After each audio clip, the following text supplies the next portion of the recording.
June 13 తారీఖు ఇంకొక 6 రోజులే మిగిలి ఉంది. ఈ జూన్ 13 తారీఖున శని త్రయోదశి, శని హోమం జరిపించుకున్నటువంటి వారికి ఎలాంటి యోగాలు కలుగుతాయి?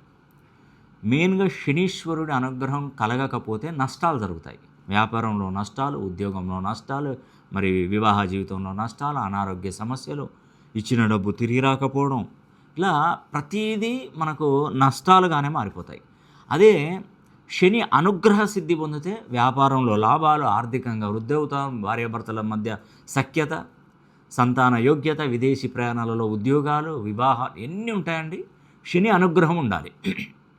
ఒకటి, శని ఎప్పుడు పడితే అప్పుడు అనుగ్రహించాడండి. తను అనుగ్రహించాలనుకున్నప్పుడు మాత్రమే అనుగ్రహిస్తాడు. కాబట్టి శని 7.5 సంవత్సరాలు, 2.5 సంవత్సరాలు ఇట్లా ప్రభావం చూపెడుతుంటాడు. కొన్ని దశలలో కూడా ఎక్కువగా ప్రభావం చూపెడుతుంటాడు. మనకు శని ఎప్పుడు అనుగ్రహిస్తాడంటే శని త్రయోదశి నాడు అనుగ్రహిస్తాడు. అది అధిక జ్యేష్ఠ మాసంలో, అంటే ఈ యొక్క మహావిష్ణువుకు అత్యంత ప్రీతికరమైనటువంటి మాసం ఈ అధిక జ్యేష్టం. ఈ అధిక జ్యేష్టంలో ఈ యొక్క శని హోమం అనేది కూడా జరిపించుకుంటే మీకు చాలా మంచి మేలు జరుగుతుందండి.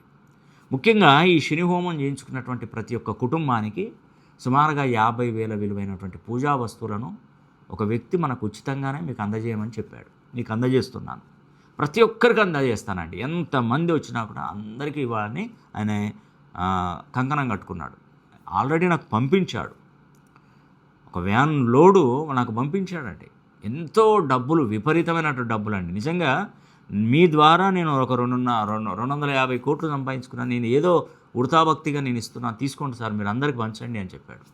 ఆ భగవంతుడు సాక్షిగా అందరికీ మంచి జరుగుతుందండి. నేను చెప్తున్నాను కదా, 100% మీకు మంచి జరుగుతుంది. ఆ శని హోమం చేయించుకోండి.